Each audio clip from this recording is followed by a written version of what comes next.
সাক্ষী শুরু করছি জবাব চায় বাংলা। আজ বিশ্বকর্মা পুজো, নির্মাণের দেবতার কৃপা দৃষ্টির আশায় রাজ্য জুড়ে চলেছে পুজো অর্চনা। কিন্তু রাজ্যের শিল্প বিনিয়োগের দশা আজ আর কারোরই অজানা নয়। রাজ্য সরকার যদিও দাবি করছে, কি দাবি করছে, গত 10 বছরে বাংলায় শিল্পের বান এসেছে, কিন্তু বাস্তব ছবিটা নতুন করে বলে দেওয়া নিশ্চয়ই কিছু নয়। টাটারা সিঙ্গুর ছেড়ে যাওয়ার পর কেটে গিয়েছে 1 দশকেরও বেশি সময়। কটা নতুন সংস্থা এসেছে রাজ্যে?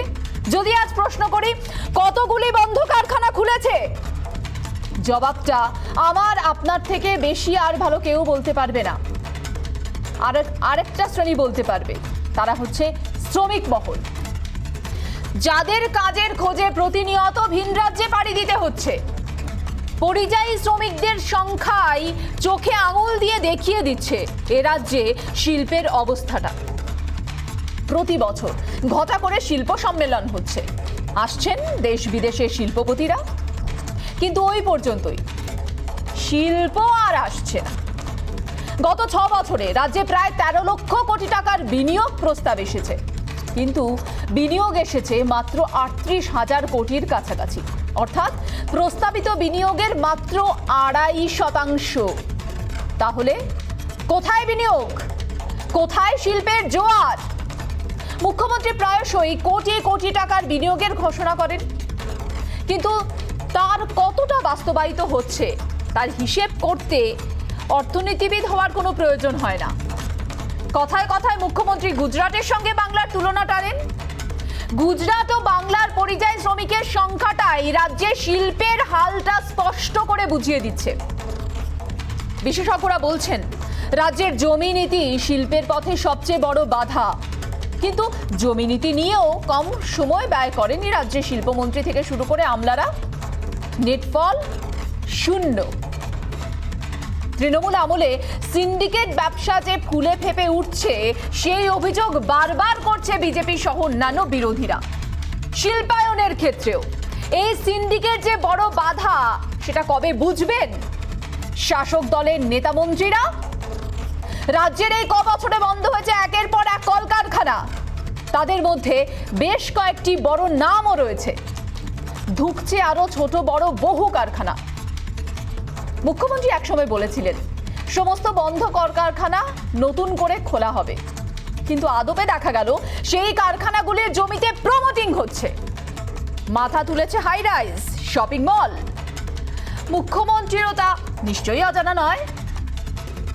একদিকে ঘটা করে বিশ্বকর্মা পুজো হচ্ছে, গণেশ পুজো হচ্ছে, অন্যদিকে দীর্ঘশ্বাস ফেলছেন বন্ধ কারখানার শ্রমিকরা। কি করবেন, কি খাবেন জানা নেই।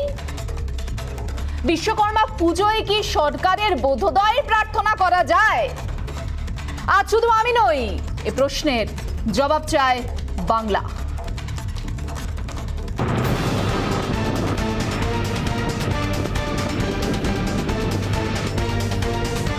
যেটা বলবো সেটা করব। প্রতিশ্রুতি অনেক শুনেছে বাংলা। ন্যানো বিদায়ের 10 বছর কেটে গেলেও শিল্প বিরোধী তকমা ঝেড়ে ফেলতে পারেনি পশ্চিমবঙ্গ। শিল্পের বিষয়ে বাংলার প্রতিকূল ভাবমূর্তি যে আদৌ বদলায়নি তার প্রমাণ ছড়িয়ে যত্রতত্র।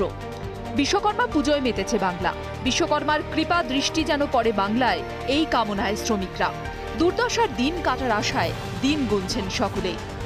অন্যদিকে দুর্গাপুর, আসানসোল, হুগলি, নদিয়া শিল্পাঞ্চলে বন্ধ হচ্ছে একের পর এক কারখানা। যে কটি হাতে গোনা কারখানা টিকে রয়েছে সেগুলিও ধুঁকছে। বিবর্ণ রাজ্যের শিল্পাঞ্চলগুলি। দুর্গাপুর বন্ধ Hindustan fertilizer MMC, BOGL, Durgapur chemical, ধুঁকছে DPL। হুগলি বন্ধ সাহাগঞ্জের ডানলপ কারখানা, বাঁশবেড়িয়ার Kesoram spun, Eastern paper mill, Kesoram rayon কারখানা। আসানসোল বন্ধ আসানসোল গ্লাস কারখানা, বান স্ট্যান্ডার্ড, নীল কারখানা, স্যান্ডেলেস সাইকেল কারখানা। ব্যারাকপুর বন্ধ কামারহাটি জুট মিল, সেরামিক কারখানা, ইন্ডিয়া পটারি। বরাহনগরে কাঠ আর কুলার, সেন্ট্রাল গ্লাস ও Shiva glass, Hindustan heavy chemicals, Indian oxygen, Jayashree textile. রাজ্যে শিল্পের হাল বেহাল বলে তোপ দাগে বিরোধী শিবির। শিল্পের অবস্থা খুবই খারাপ, কর্মসংস্থান নেই। তবু ঠাকুরের কাছে প্রার্থনা করলাম হিন্দু শাস্ত্র মতে, বাবা বিশ্বকর্মা কৃপা করো, শিল্প উন্নয়ন, বাণিজ্য, কর্মসংস্থান ও সব শ্রমিকরা ভালো থাকে।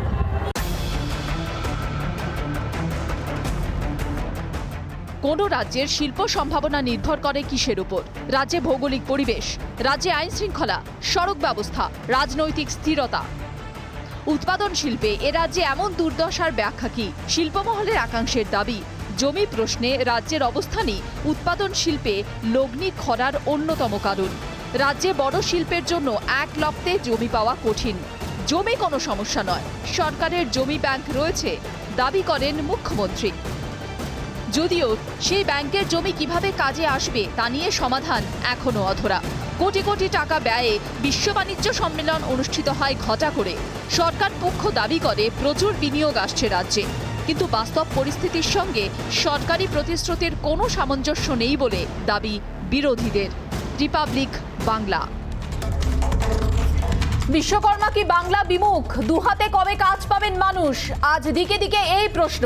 আজ জবাব চাই বাংলার ডিবেটে আমার সঙ্গে রয়েছেন সুমন মুখোপাধ্যায়, অর্থনীতিবিদ, রয়েছেন বিজেপি মুখপাত্র সজল ঘোষ, কংগ্রেস মুখপাত্র অশোক ভট্টাচার্য, রয়েছেন আইনজীবী সায়ন বন্দ্যোপাধ্যায়, রয়েছেন বিজেপি সমর্থক প্রীতম দত্ত, রয়েছেন রাজনৈতিক বিশ্লেষক অনির্বাণ বন্দ্যোপাধ্যায়, রয়েছেন আন্দোলনকারী চাকরি প্রার্থী সোমদত্তা বিশ্বাস। সকলকে স্বাগত রিপাবলিক বাংলায়।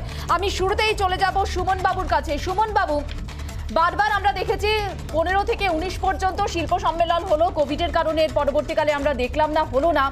বারবার প্রতিশ্রুতি পাচ্ছে বাংলা, কিন্তু কার্যত কোথায় গিয়ে আটকাচ্ছে?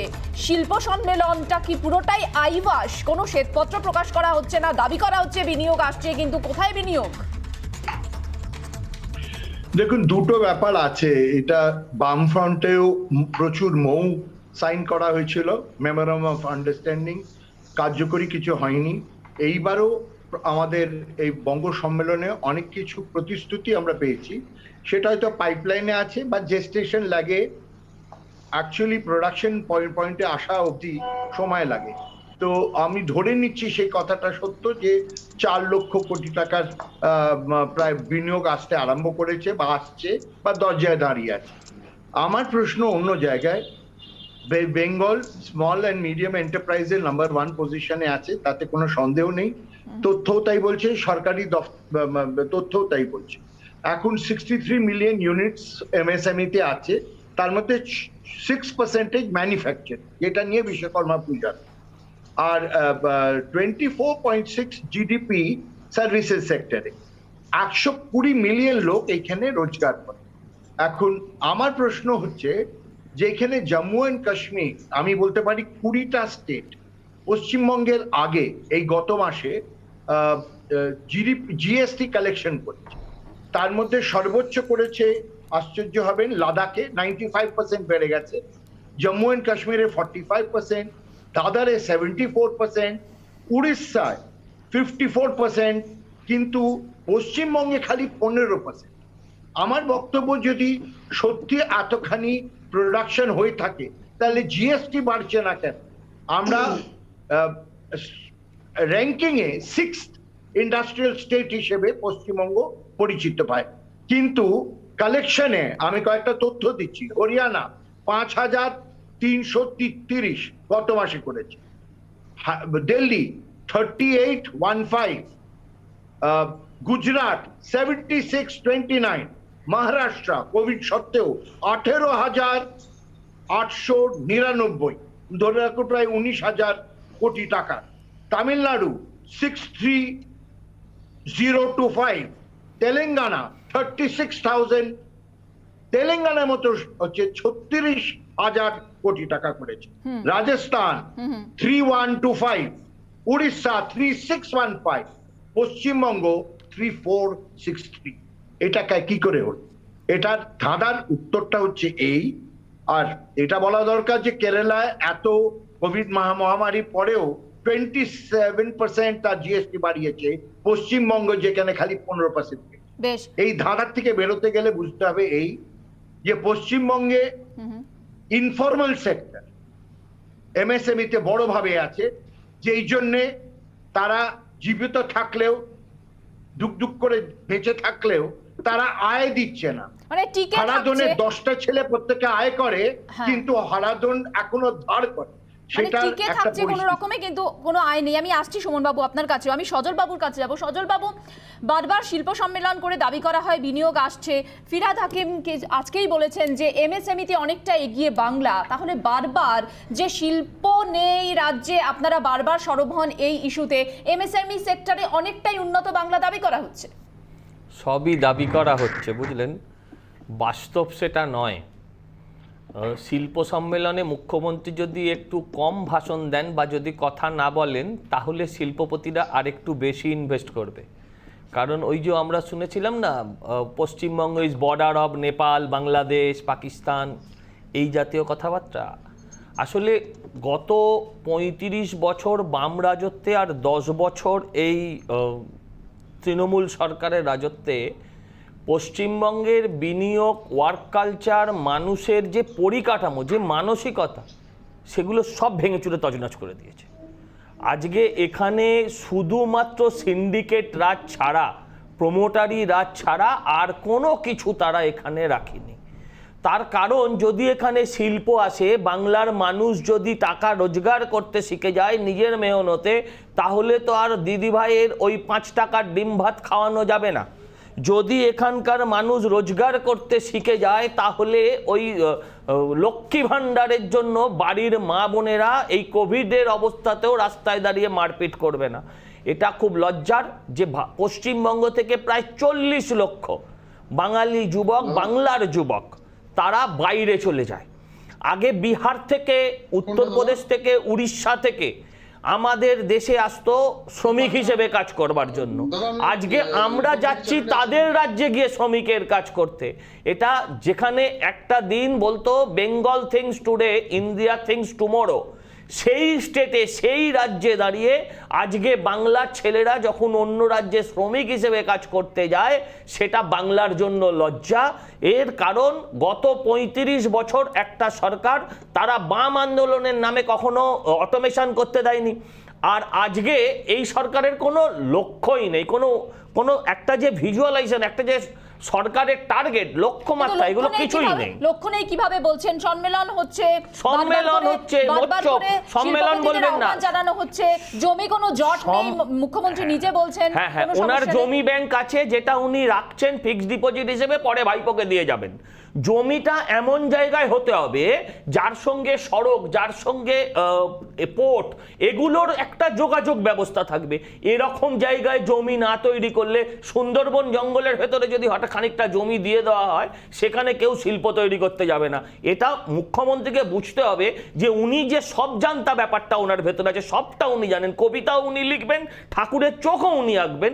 এটা না করে যারা আমলারা আছেন তাদেরও যদি একটু কাজের সুযোগ দেন স্বাধীনভাবে, তাহলে মনে হয় অনেক বেশি শিল্প আসতে পারে পশ্চিমবঙ্গে। বেশ, এই ক বছরে যে শিল্প সম্মেলন হলো, তাতে যা যা দাবি করা হলো এবং তার ফলশ্রুতিতে কি হলো, একটা প্রতিবেদনে দেখাতে চাইবো, তারপর আসছি পরবর্তী ডিবেটে।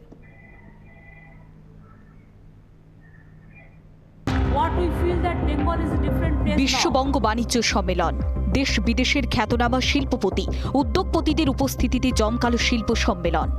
রাজ্যে ক্ষমতায় আসার পর শিল্প বিরোধী তকমা ছেড়ে ফেলে শিল্প বান্ধব ভাবমূর্তি তৈরিতে সচেষ্ট হয়েছিলেন মমতা বন্দ্যোপাধ্যায়।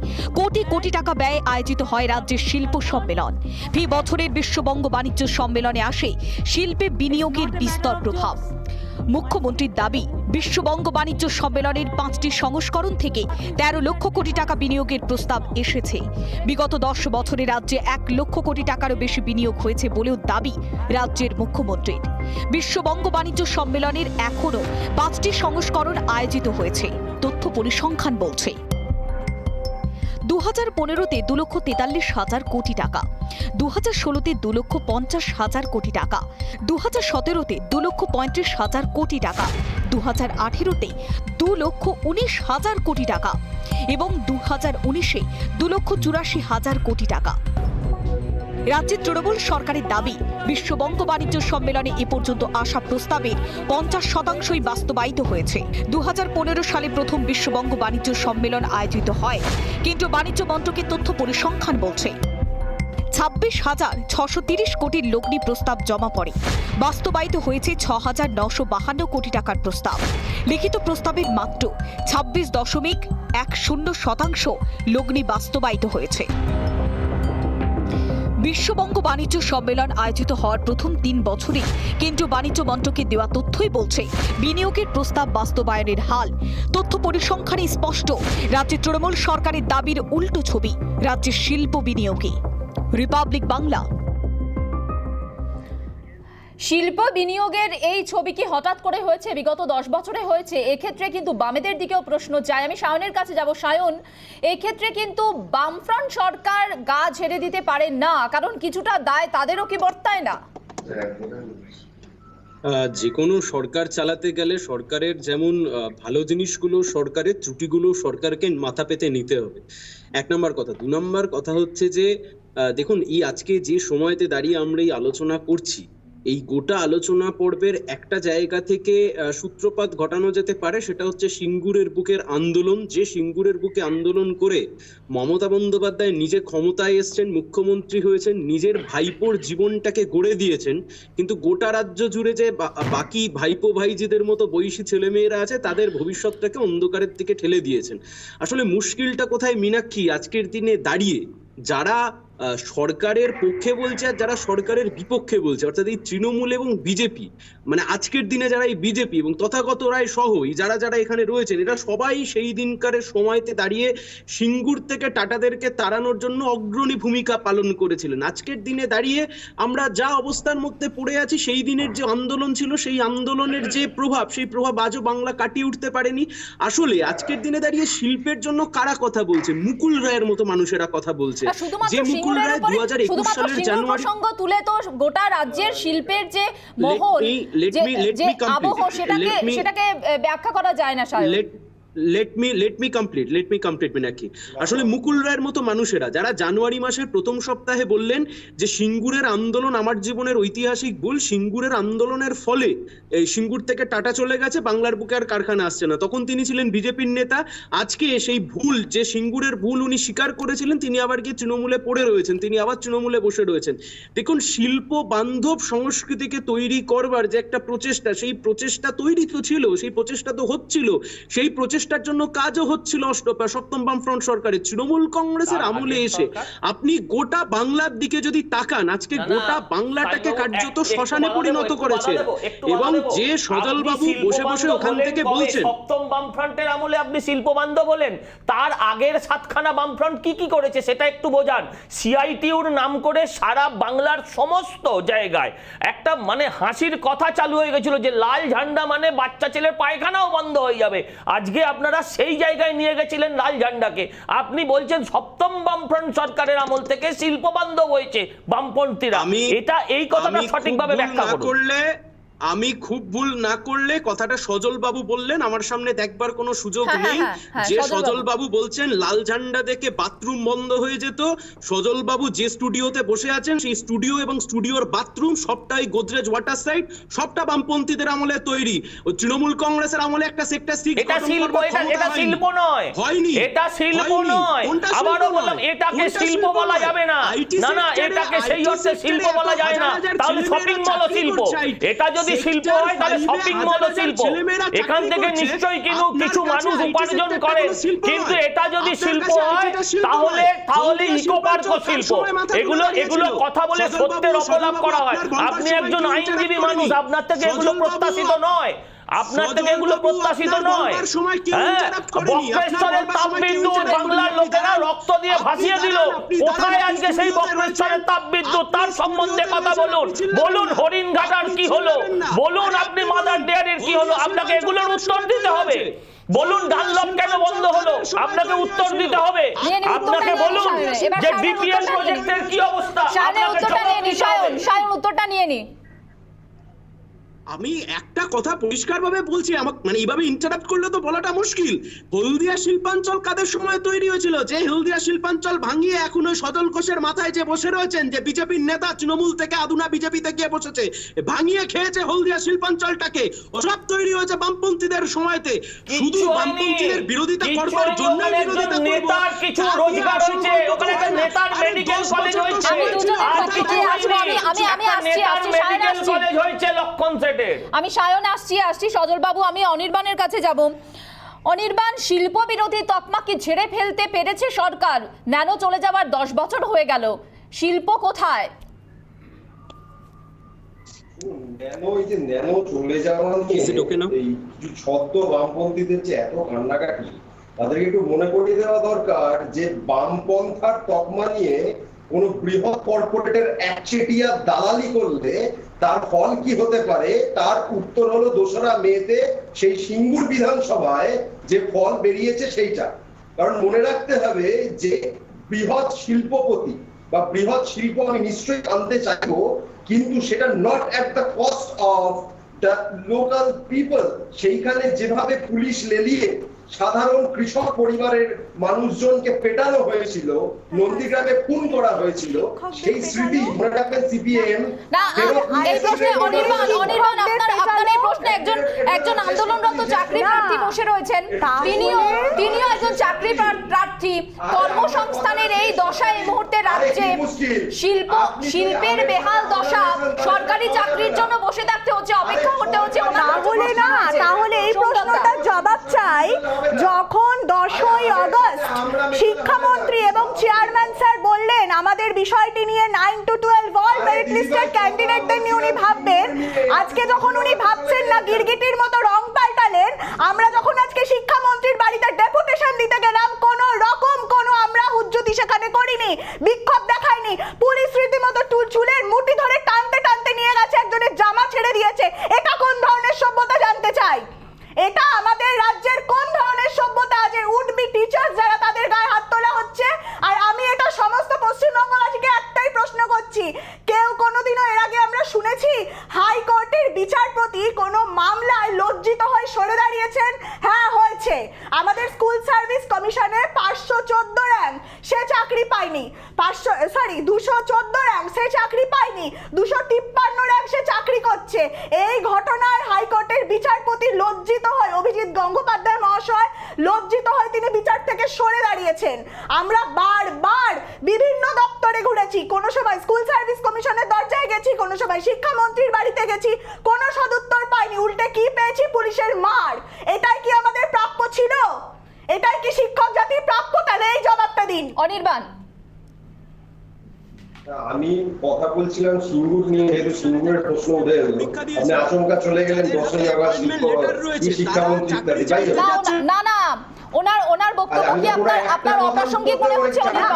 ওনার বক্তব্য কি আপনার অপ্রাসঙ্গিক মনে হচ্ছে? একটা প্রশ্ন করলে তার উত্তর দিতে আরেকটা প্রশ্ন ঢুকিয়ে দিচ্ছেন, সেটা বলতে যাব আরেকজন বলা শুরু করছে। না এটা তো ডিবেট, এটা তো প্রশ্ন। কথা বলার আগে টিভি চ্যানেলে কোথাও আমরা কথা বলতে পারছি, টিভি চ্যানেলের বাইরে বেরোলে তো সরকারের বিরুদ্ধে যারা কথা বলে তারা কথাই বলতে পারে না। এই ছোট ছোট ছেলেমেয়েরা যারা আগামী দিনের শিক্ষক, আপনার আমার ঘরের ছেলে মেয়েকে যারা লেখাপড়া করাবে, তাদের ওই কন্ট্রাকচুয়াল পুলিশগুলো চুলের মুঠি ধরে টানতে টানতে নিয়ে চলে যাচ্ছে। লজ্জা হওয়া উচিত এই বাংলার। অনির্বাণের উত্তরটা নিয়ে নি। অনির্বাণ, কি উত্তর দেবেন? কোন বিজেপির নেতা এসব কথা বলছে? বিশ্বজিৎ কুন্ডুকে অনির্বাণের উত্তর নিয়ে নি। সায়ন, অনির্বাণের উত্তর নিয়ে নি। অনির্বাণ বলুন।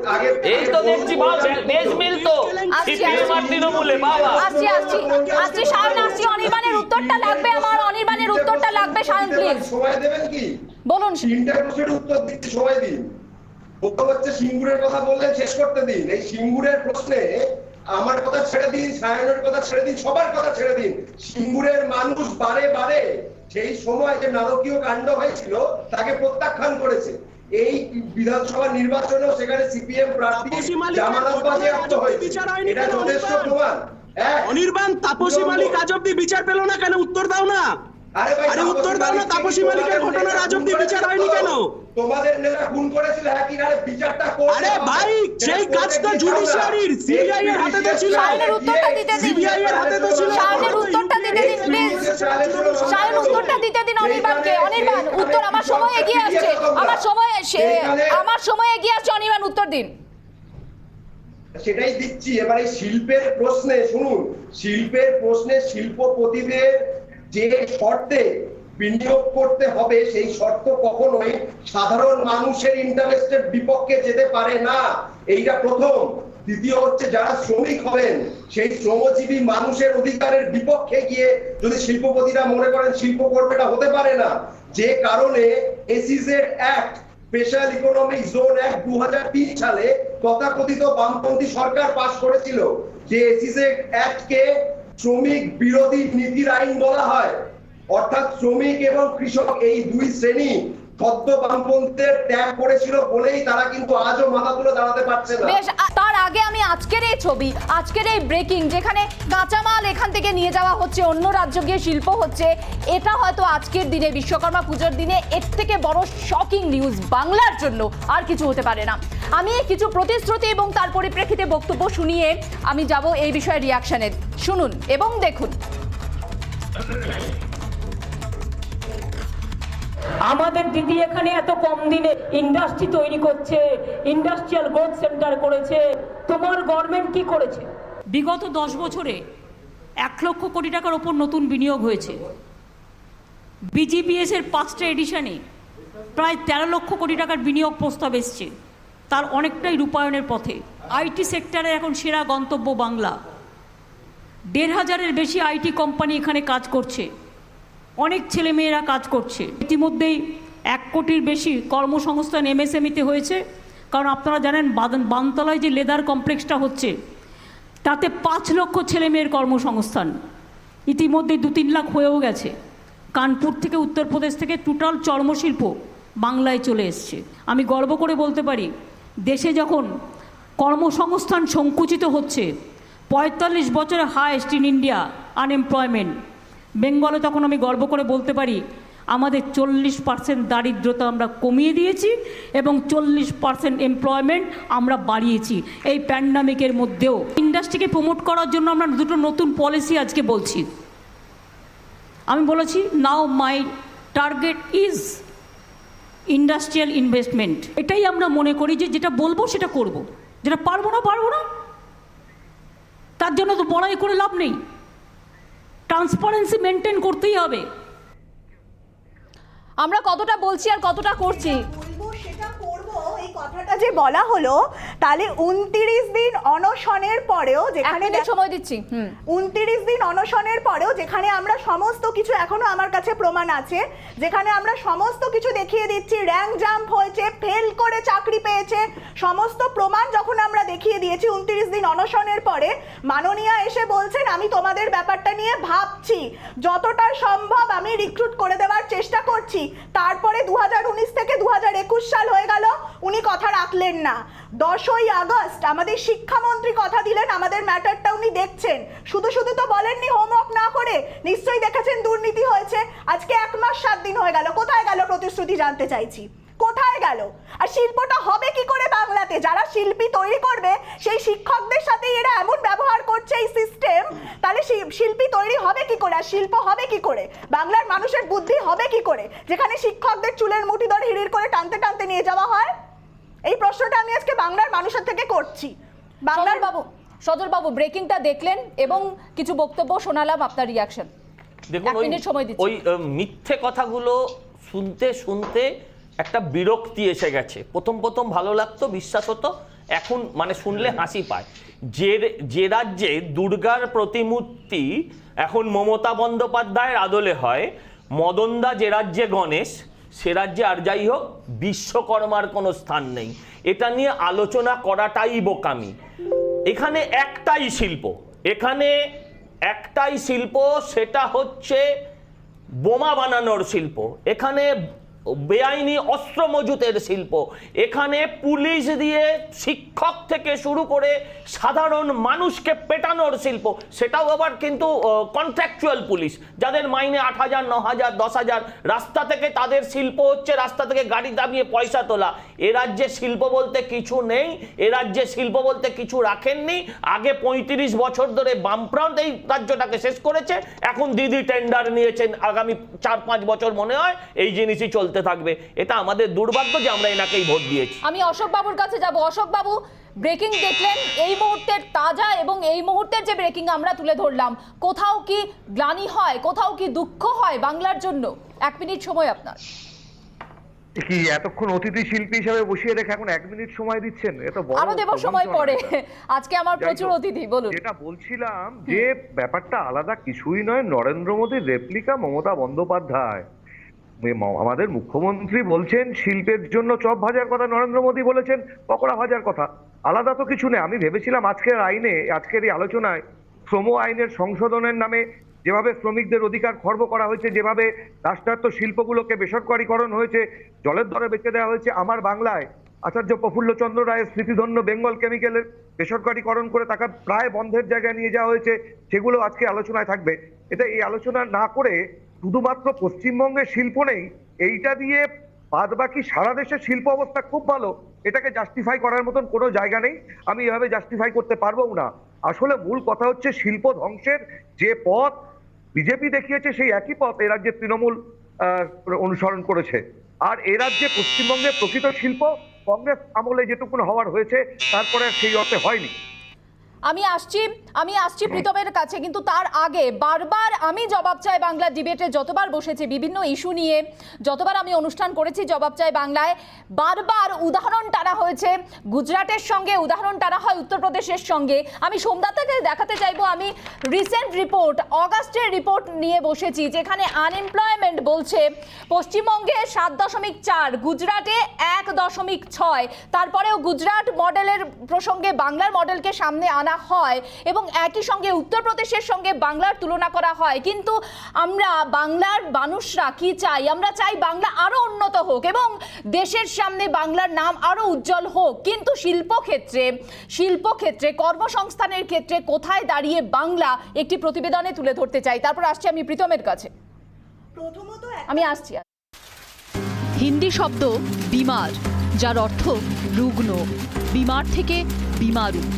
বিহার, মধ্যপ্রদেশ, রাজস্থান ও উত্তরপ্রদেশ 80-র দশকে শিল্পক্ষেত্রে চূড়ান্ত খরার কারণে ভারতের এই 4 রাজ্যের নামের অক্ষর দিয়ে বিমারু শব্দবন্ধের প্রচলন হয়।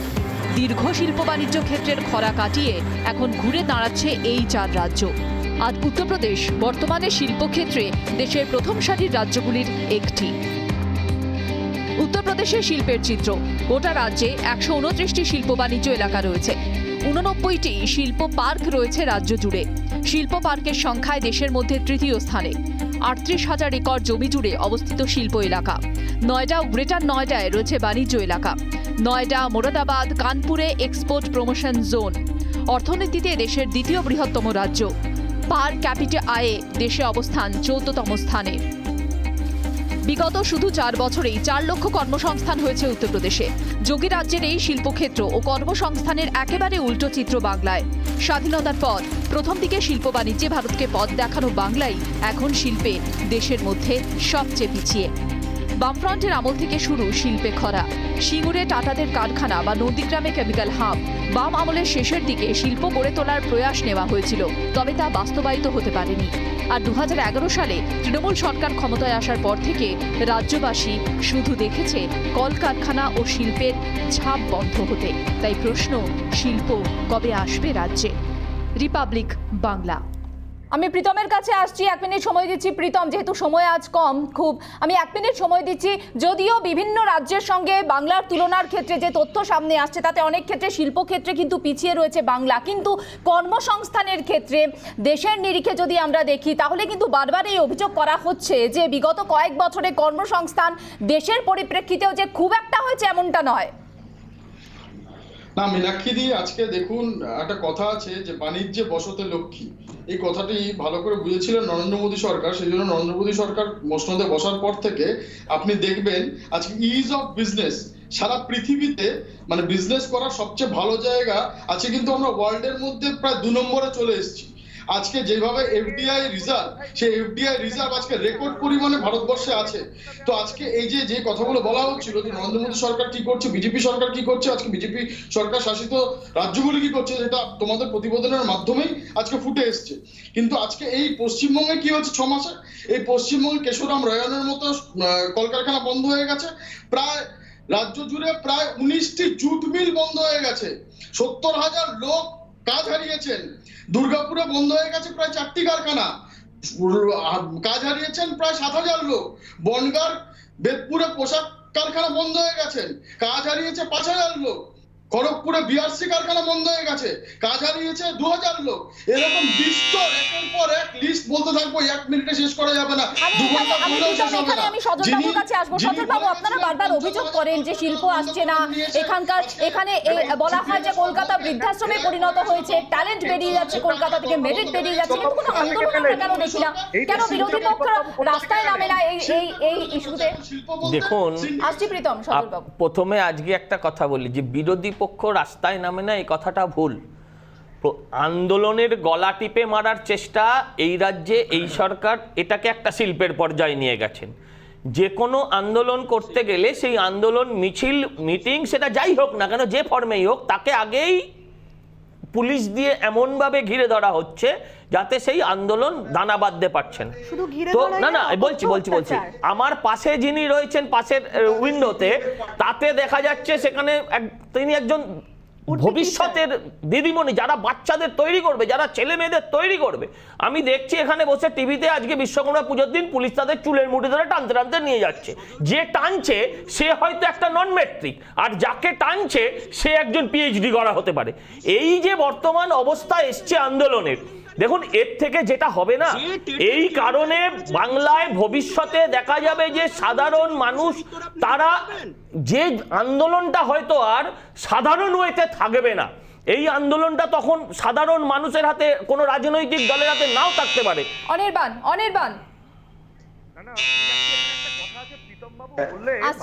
নাকি সারা বিশ্বে 2 নম্বর, এই তথ্যটা কে দিল? আরএসএস এর সদর দপ্তর থেকে এই তথ্য পাবলিশ করা হয়েছে নাকি? প্রীতমের প্রতি প্রশ্ন রয়েছে, অশোকদার প্রশ্ন রয়েছে। বলুন অশোক বাবু, আপনার কি প্রশ্ন? না উনি বললেন সারা বিশ্বে শিল্প স্থাপনের নিরিখে ভারতবর্ষ 2 নম্বরের জায়গায়। এই তথ্য কি নাগপুরে আরএসএস এর সদর দপ্তর থেকে পাবলিশ করা হলো? প্রীতম উনি যদি সমগ্র তথ্য না জানেন, ওনার মোবাইল নাম্বারটা মীনাক্ষীদি দিয়ে দিতে বলবেন, আমরা হোয়াটসঅ্যাপে পাঠিয়ে দেবো বা লিংকটা পাঠিয়ে দেবো। সেটা গেলে ইউনিভার্সিটি থেকে সম্পর্কই হয়। আমি অনির্বাণের কাছে যাবো, ছোট্ট করে সুমন বাবুর কাছে যাবো। অনির্বাণ, শিল্প চলে গেল, তেলেঙ্গানায় চলে গেল, কি বলবে? কি বলছেন? পরাধীন ভারতে শিল্প চলে গেল, এবার তো টিচার্সরাও চলে যেতে বাধ্য হবে।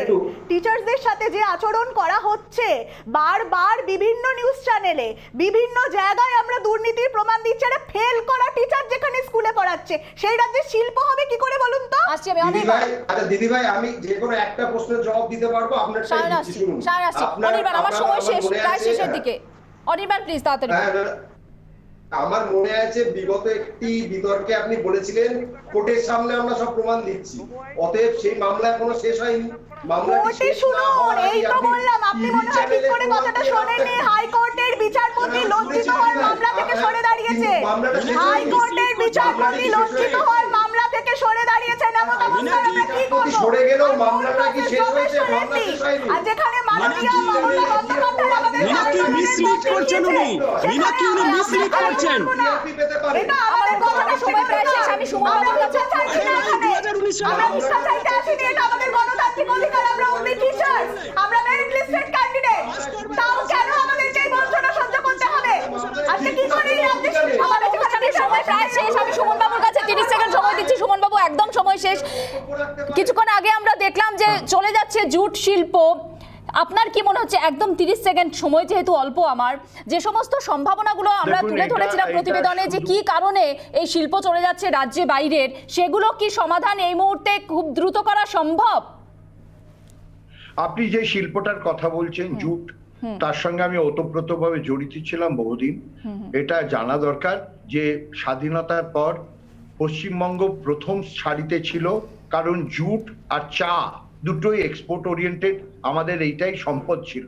পার্টিশনের পর বেশিরভাগ মিল চলে গেল বাংলাদেশে, আর এখানে পাটের তোষা বাকি যত গুড কোয়ালিটির এইখানে রয়ে গেল। এবং এই যে প্রসেসটা চলে গেল তেলেঙ্গানা, সেটা কিন্তু নিয়ম বিরুদ্ধ মানে ইকোনমিক্স এর নিয়ম বিরুদ্ধ। হট করে তো এরকম হয়নি যে গঙ্গার দুধারে এতগুলো জুট মিল, তার একটা লজিক আছে। অ্যাগ্লোমেরেটিভ টেন্ডেন্সি তখনই হয় যখন এই গঙ্গা দিয়ে বয়ে আসে পাট, এবং একসঙ্গে থেকে তাদের ইকোনমিক্স অফ স্কেল ছিল। এর মানে এই নয় যে তেলেঙ্গানায় গেল তারা কম্পিট করতে পারে, তারা বাংলাদেশকে কোনোদিনই হারাতে পারে। একেবারে আমার সময় শেষ, যেহেতু আমি সুমন বাবু খুবই দুঃখিত, আমার সময় একেবারে শেষ, আমি আর এতটুকু সময় নেই কারো বক্তব্য শোনার। তবে এই ডিবেট থেকে যে আমরা সমাধানের চেষ্টা করলাম বা শোনার চেষ্টা করলাম যে সমস্যাগুলো রয়েছে, তার থেকে বাংলার উত্তরণের পথ কি আজকের দিনে দাঁড়িয়ে। সুতরাং আজকের দিনে দাঁড়িয়ে উত্তরণের পথ খোঁজাই ছিল আমাদের উদ্দেশ্য। সকলকে ধন্যবাদ জানাচ্ছি। একটা ছোট বিরতি নিচ্ছি, বিরতির পর ফিরছি ব্রেকিং সেগমেন্ট নিয়ে, সঙ্গে থাকুন।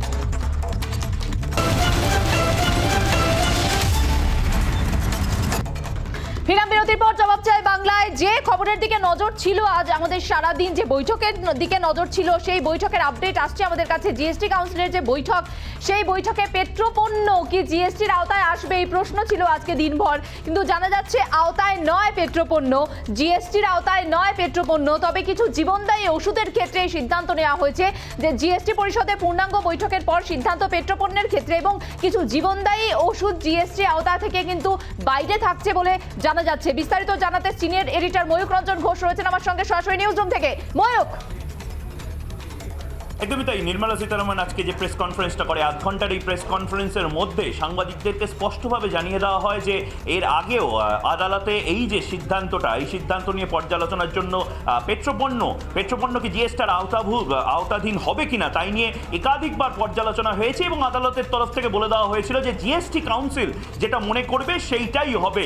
এই ক্ষেত্রে দাঁড়িয়ে আজকে নির্মলা সীতারামন জিএসটি কাউন্সিলের যে বক্তব্য, সেই কাউন্সিলের বক্তব্য স্পষ্টভাবে উল্লেখ করেন এবং স্পষ্টভাবে জানিয়ে দেন যে জিএসটির কোনো ধরনের শুধুমাত্র পেট্রোল ডিজেল নয়, পেট্রোল ডিজেল বা অন্যান্য যে কোনো ধরনের পেট্রোলিয়াম প্রোডাক্ট যেটাকে বলা হয়, পেট্রোপণ্যের যে ধরনের যে কোনো প্রোডাক্ট, সেইগুলো একটাও জিএসটির আওতাধীন হবে না। কিন্তু পাশাপাশি যেমনটা তুমি বললে যে অনেক চিকিৎসার জন্য কাজে লাগে, স্পেশালি রেমডেসিভিরের মতন ওষুধ বা অন্যান্য ডক্সিসাইক্লিনের মতন যেসব ওষুধগুলো আছে, যে ওষুধগুলো কোভিডে কাজে লাগে, অর্থাৎ কোভিডে আমরা সাধারণত জানি প্যারাসিটামল বাদ দিয়েও একাধিক ফর্মুলেশন কম্পোজিশনের ওষুধ লাগে, সেই কোভিড চিকিৎসার জন্য যে যে ওষুধগুলো কাজে লাগে তাতে জিএসটি ছাড় দেওয়া হচ্ছে। পাশাপাশি জীবনদায়ী ওষুধ অর্থাৎ লাইফ সেভিং ড্রাগস যেগুলো আছে, সেই ক্ষেত্রে দাঁড়িয়েও জিএসটিতে ছাড় দেওয়া হচ্ছে। কিন্তু পাশাপাশি আমাদেরকে দেখতে হবে, যেহেতু অনেক জটিল একটি বিষয় হয়ে যায়, খুব সহজভাবে মানুষকে যে জিনিসগুলো বোঝার দরকার তা হলো যে আপাতত পেট্রোপণ্য জিএসটির আওতাধীন হচ্ছে না, অর্থাৎ পেট্রোপণ্য বাজারের হাতেই এই দামটা থাকছে, অর্থাৎ আজকে 65 টাকা, কালকে 66 টাকা, আবার হয়তো 60 টাকাতেও নেমে আসতে পারে।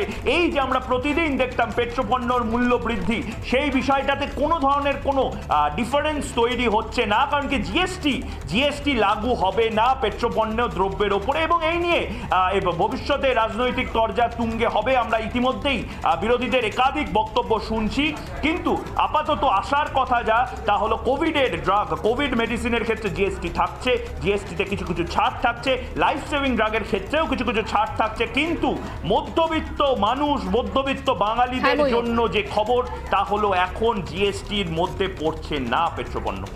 অসংখ্য ধন্যবাদ ময়ূক আমাদের সামনে আপডেটের তথ্য তুলে ধরার জন্য। জবাব চাই বাংলার ব্রেকিং সেগমেন্ট এখানেই শেষ করছি, বিদায় নিচ্ছি জবাব চাই বাংলা থেকে।